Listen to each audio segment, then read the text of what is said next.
Next game up is Middle Tennessee State at Vanderbilt -4. This line has moved quite a bit. It did open as Vanderbilt -6.5. So obviously, money's been coming in, snatching up those points. I locked it in at 4.5 earlier in the week, but those don't look like they're available anymore. That's fine. There's still value at 4.5. Anything anything at a field goal or more is valuable here. This is the fourth time that these teams have played, fourth time in a row.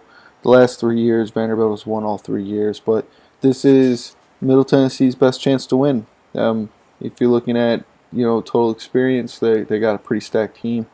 A lot of guys are back from last year. They have 17 returning starters, including quarterback Brett Stockstill.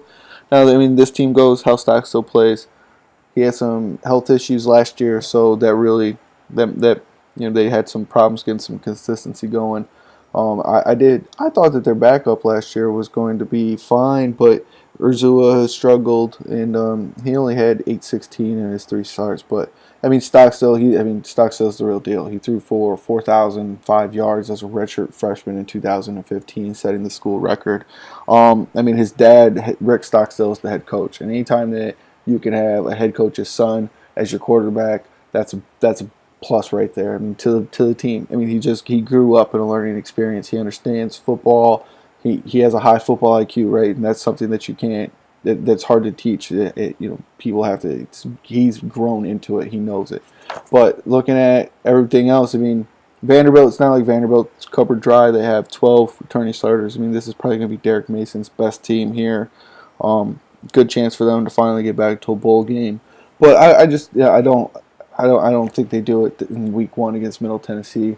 I think it's Middle Tennessee's year to get something going and get back in this game, in this matchup here with Vanderbilt winning the last 3.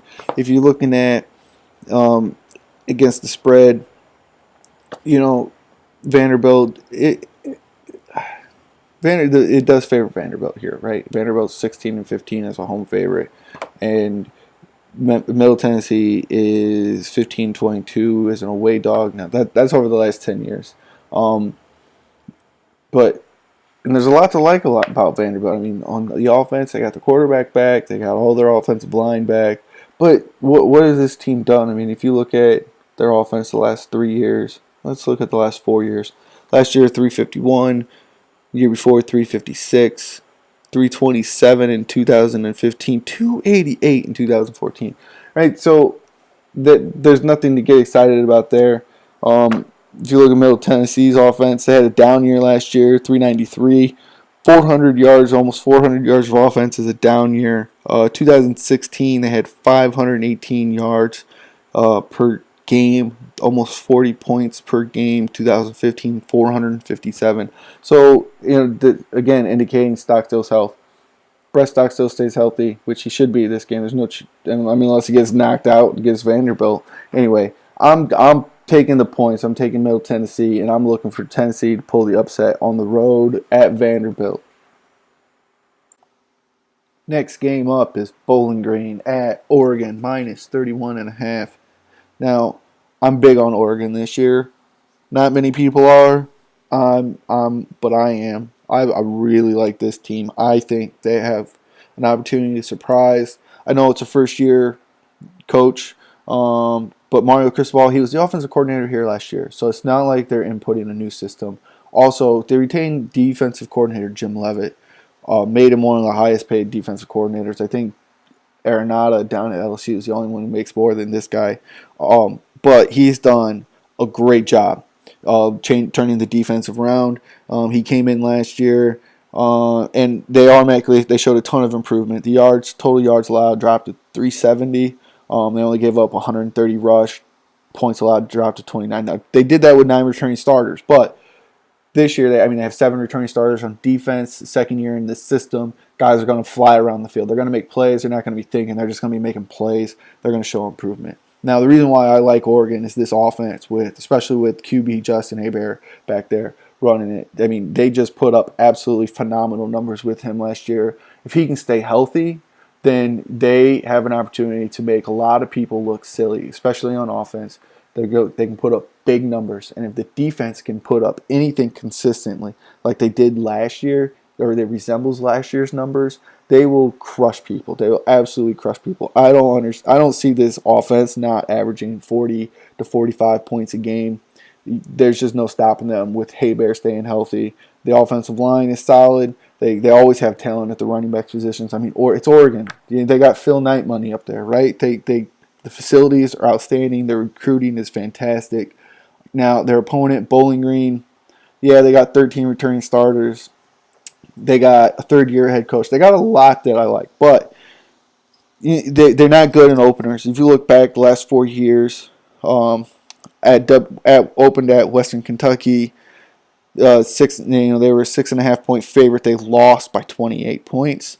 2015, they opened against Tennessee. They were 21.5 point dog. They lost by 29 points. 2016 at Ohio State, 27.5 point dog. They lost by 67 points.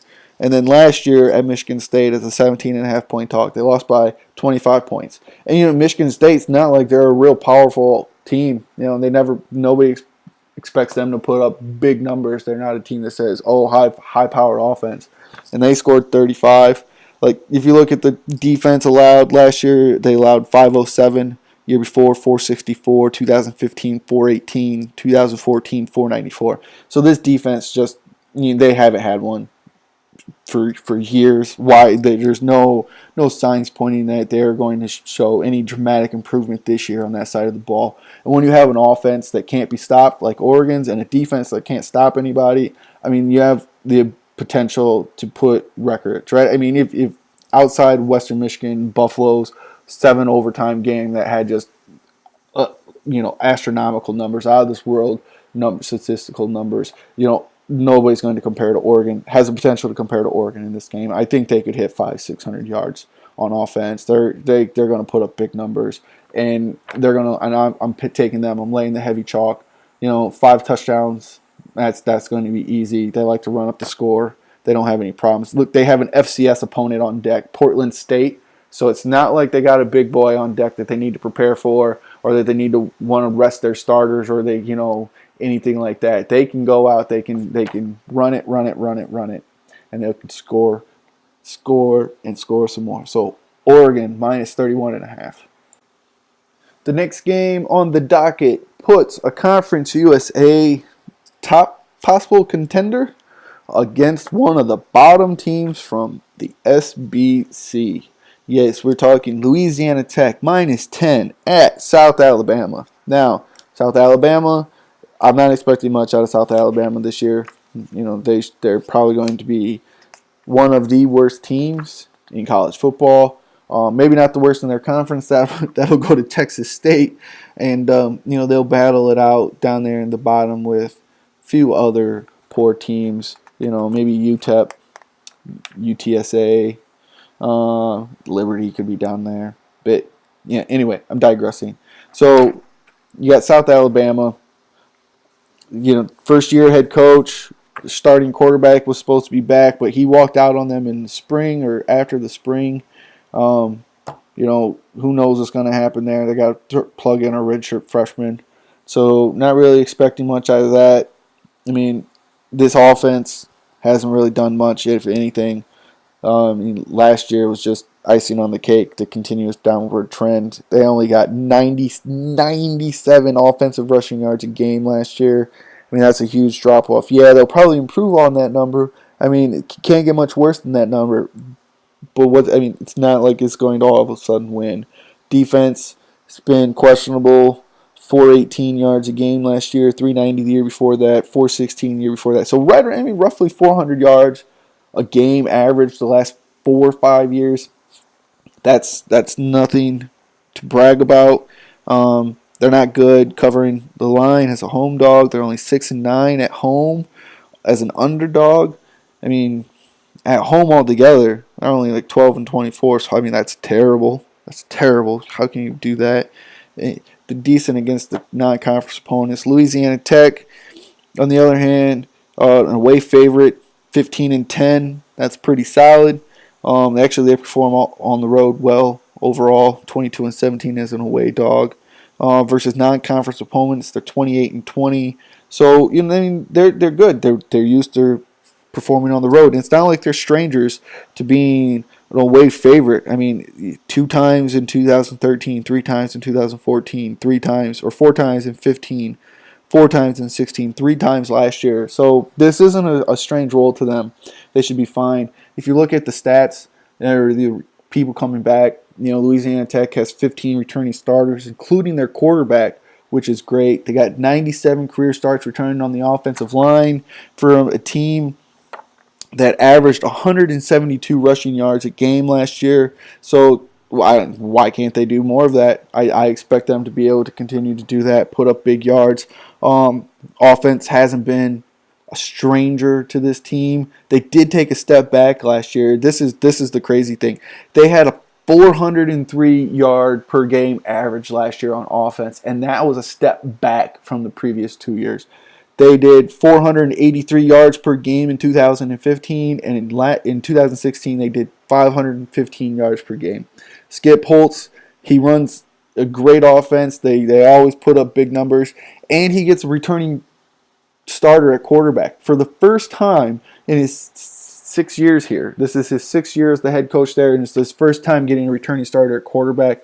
And with an offense that can put up numbers like his can, getting that quarterback play back, that's going to be scary. So I think that Louisiana Tech is just going to put up huge numbers against this poor South Alabama team, and it's going to be a rough year for South Alabama. Louisiana Tech laying the chalk, -10.5 on the road at South Alabama.